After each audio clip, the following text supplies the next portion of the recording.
2, 3. Assalamualaikum warahmatullahi wabarakatuh. Selamat pagi semuanya.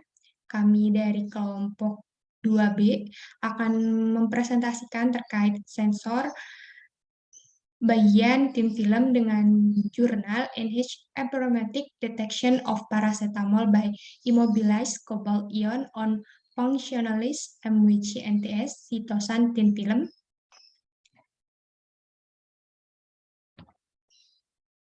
Dengan anggota kelompok seperti pada slide. Dengan poin pembahasan, ada pendahuluan, metode, hasil dan pembahasan, serta kesimpulan. Oke, bagian pendahuluan. Paracetamol atau N-acetyl-aminophenol atau azithromycin dengan struktur kimia seperti pada slide adalah jenis obat yang dijual bebas tanpa resep dokter. Paracetamol sering digunakan sebagai obat anestesigenik atau antipiretik penurun panas oleh masyarakat. Konsumsi obat tanpa resep dokter dan berlebihan dapat menimbulkan permasalahan serius seperti kerusakan hati, kerusakan ginjal, dan beberapa reaksi hipersensitif lainnya. Dikarenakan adanya efek samping yang didapatkan dan dari mengkonsumsi obat secara berlebihan, maka sangat diperlukan penentuan konsentrasi paracetamol yang tepat. Nah, dari sini ada beberapa bentuk analisis telah dilakukan dengan beberapa metode, yakni HPLC, spektrofotometri UV, titrimetri, dan lainnya, namun masih ada kekurangan dari metode tersebut, sehingga diperlukan analisis lebih lanjut. Pada penelitian Axter tahun 2018, dilakukan metode terbaru dengan sensor amperometer film tipis dengan bahasan rumusan masalah dan tujuan sebagai berikut.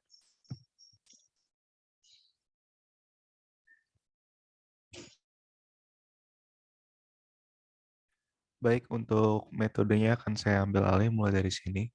Untuk yang pertama akan kita lihat pada bagian reagen kimia atau bahan-bahan yang akan kita pakai pada penelitian kali ini.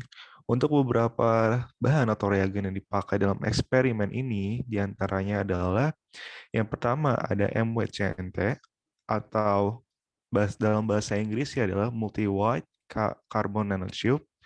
Lalu ada paracetamol, COCl2 dihidrat, citosan, K2HPO4, dan KH2PO4. Lalu terdapat juga beberapa reagen lain yang dipakai dengan tingkat analytical grades dengan tingkat pemurnian lebih lanjut.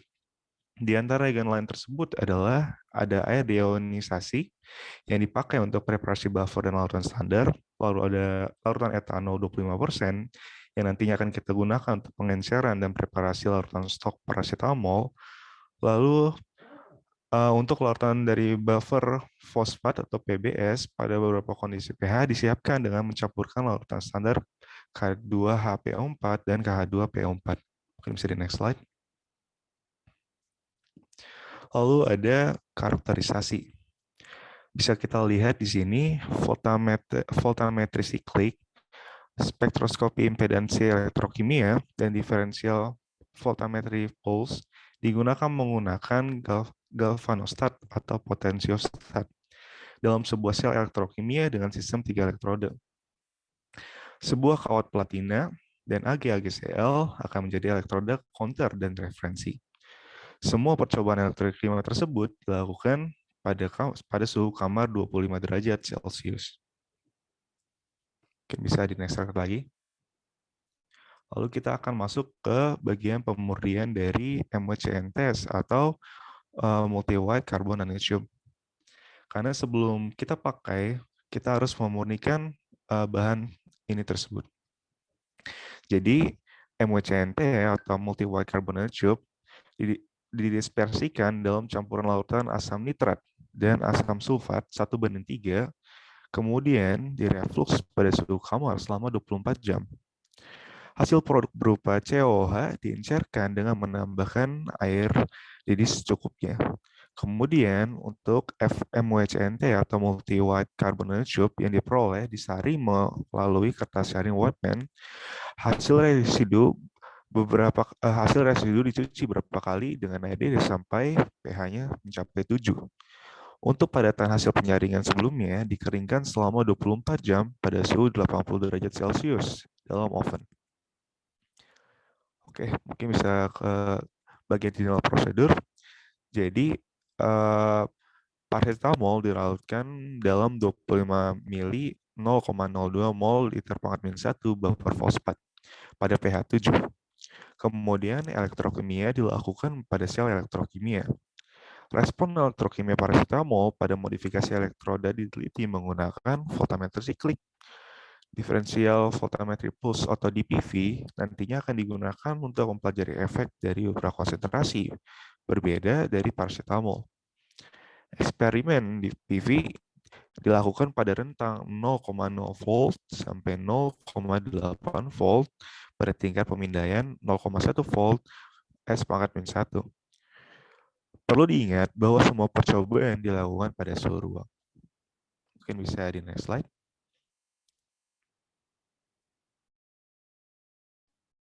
Yang selanjutnya adalah gambaran dari modifikasi sensor. Modifikasi sensor ini tahap yang pertama yaitu dimulai dengan persiapan dari GCE, di mana GCE ini atau elektrode glasi karbon itu dimodifikasi dengan cara mempoles dua elektrode GCE yang berdiameter 3 mm pada 0,05 mikrometer bubur alumina. Kemudian setelah dipoles selama 2 menit, elektrode dibilas dengan air suling dan disonikasi selama 5 menit dalam campuran 15 ml etanol dan 10 ml larutan air suling. Selanjutnya, elektrode dikeringkan pada suhu kamar. Nah, tahapan selanjutnya yaitu membuat suspensi dari ketiga larutan yaitu FMWCNT, kemudian kitosan, dan larutan kobalt.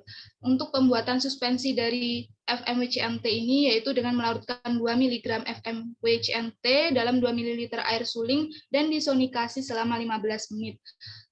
Suspensi kitosan dibuat dengan melarutkan 0,25 mg bubuk kitosan dalam 50 ml 0,1 mol per liter asam asetat dan kemudian disonikasi selama 30 menit.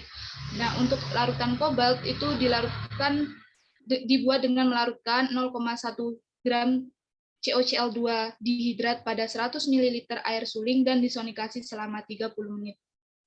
Nah, kemudian setelah suspensi siap, kemudian elektrode dicelupkan ke dalam larutan yang dimulai dengan dicelupkan pada suspensi FMWCNT. Kemudian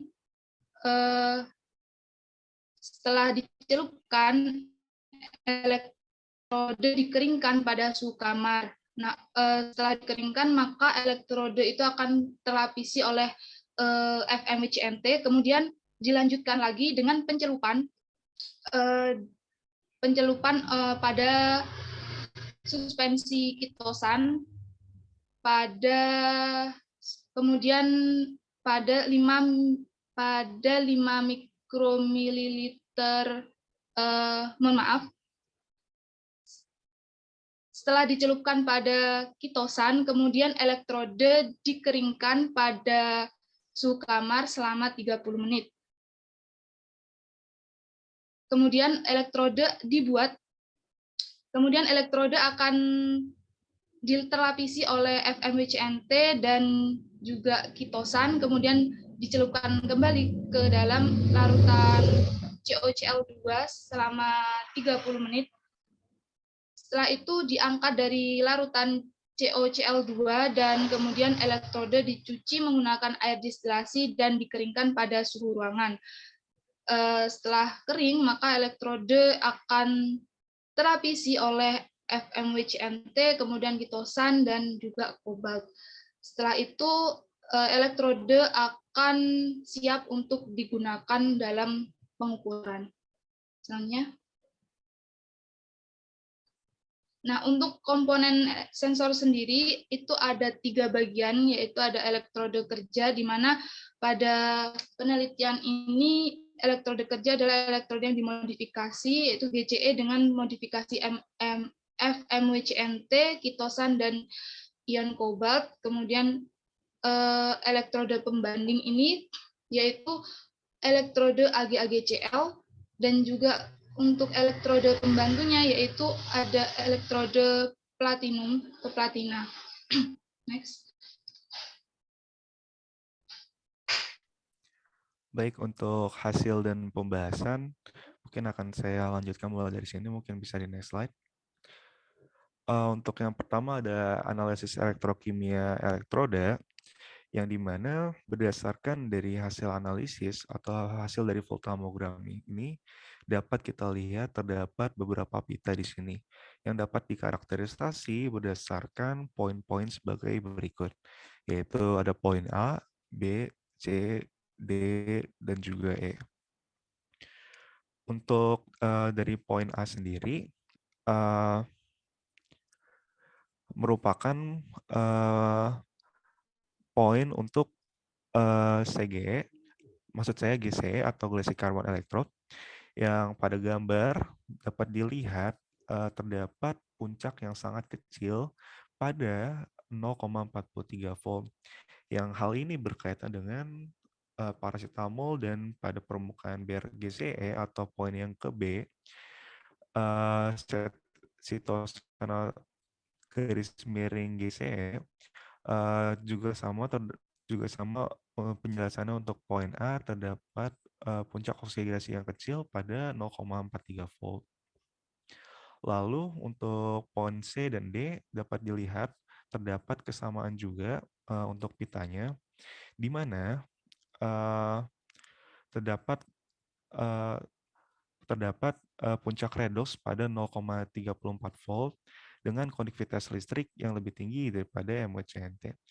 Lalu untuk penjelasan yang 4D sendiri, terlihat adanya komposit dari FMWCNT garis miring CTS atau citosan garis miring GC atau Glassy Carbon Electrode yang tidak menunjukkan adanya perubahan arus signifikan daripada MWCNT garis miring GCE. Hal ini dapat terjadi karena citosan memiliki konduktivitas listrik yang sangat rendah sehingga citosan dapat memfasilitasi dispersif MWCNT pada permukaan elektrod melalui ikatan hidrogen antara citosan dan juga FW-MWCNT. Kemudian untuk gambar yang terakhir atau 4E, yaitu untuk poin FWCNT garis miring citosan kobalt, menunjukkan ada puncak redoks yang sangat tajam dibandingkan dengan untuk poin A, B, C, dan juga D.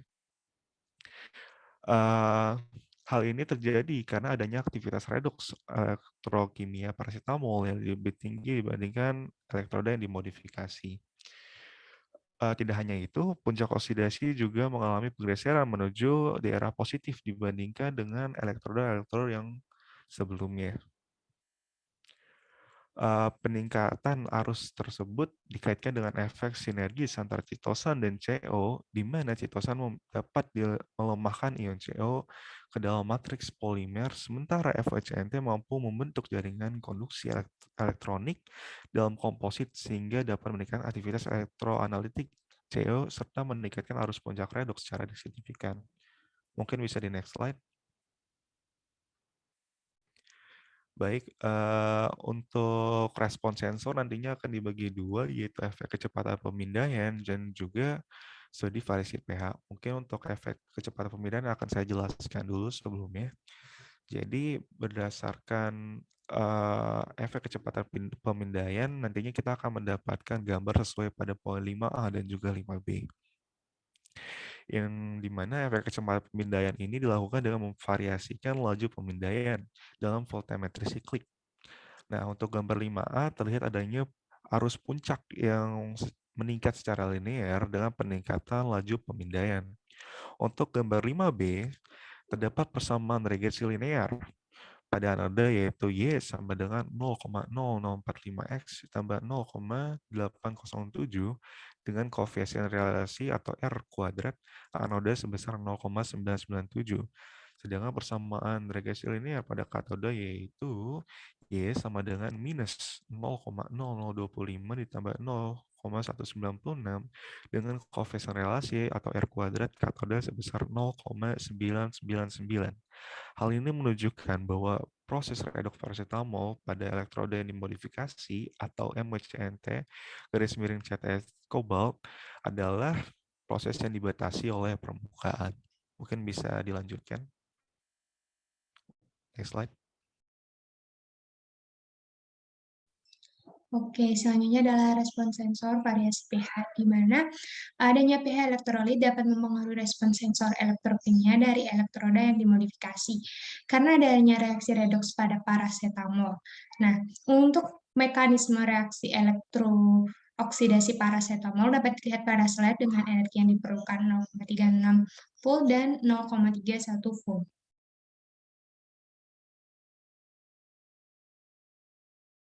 Untuk yang selanjutnya adalah untuk mengevaluasi performa dari elektroda termodifikasi ini kan metode diferensial pulse voltammetry atau DPV. Nah, pada gambar di samping ini untuk gambar A itu menunjukkan kurva respon DPV pada elektroda FMWCNT, kitosan dan kobalt dengan konsentrasi paracetamol yang bervariasi mulai dari 0,1 hingga 400 mikromol per liter. Konsentrasi ini diukur dengan variasi potensial mulai dari 0,0 hingga 0,8 volt. Dari voltamogram tersebut ya dapat dilihat bahwa terdapat puncak arus yang tinggi pada potensial 0,32 volt dengan dapat dilihat dengan konsentrasi yang berbeda-beda ini menghasilkan puncak arus yang dengan ketinggian yang berbeda-beda.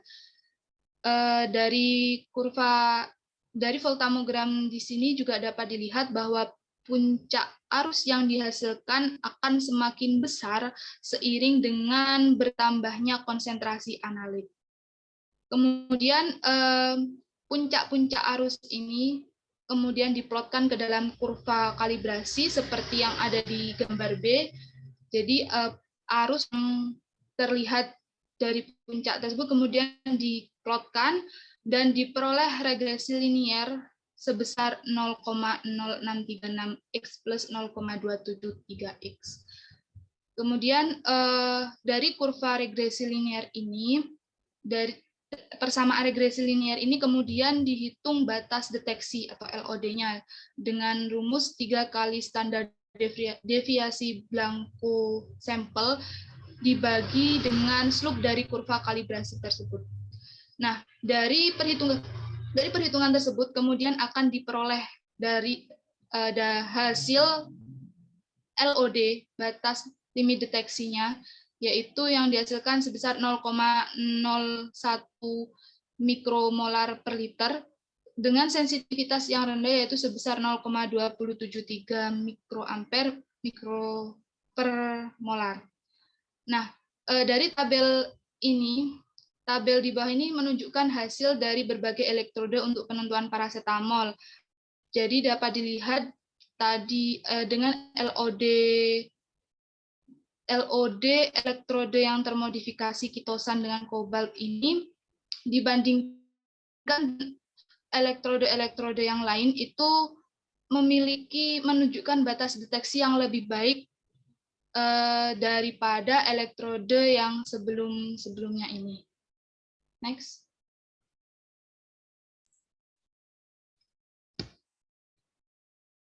Baik, untuk pembahasan selanjutnya adalah terkait hasil kinetika transfer elektron elektroda, di mana kinetika transfer elektron antarmuka dari elektroda yang telah dimodifikasi ini dianalisis dengan menggunakan spektroskopi impedansi elektrokimia, di mana kinetika transfer elektron dari reaksi redoks pada antarmuka elektroda dan elektrolit ditentukan oleh nilai resistansi transfer elektron yang diperoleh dari karakteristik dielektrik dan isolasi antarmuka elektroda.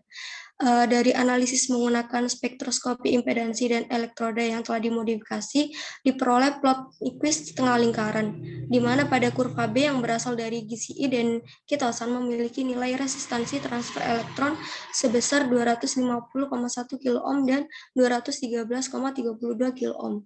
Kemudian kurva A dari berGCI menunjukkan penurunan resistansi transfer elektron sebesar 52,45 kiloohm dari RIT pada kurva C yang berasal dari FMW CNTS atau GCI. Selain itu, dari kurva D yang mewakili FMW CNTS atau kitosan kobalt atau GCI memiliki nilai RIT sebesar 21,26 kiloohm yang menunjukkan resistansi transfer elektron lebih rendah dibandingkan dengan FMW CNTS atau GCI, sehingga diketahui kompleks kitosan kobalt berhasil terdispersi oleh adanya FMW CNTS di permukaan GCI. Next.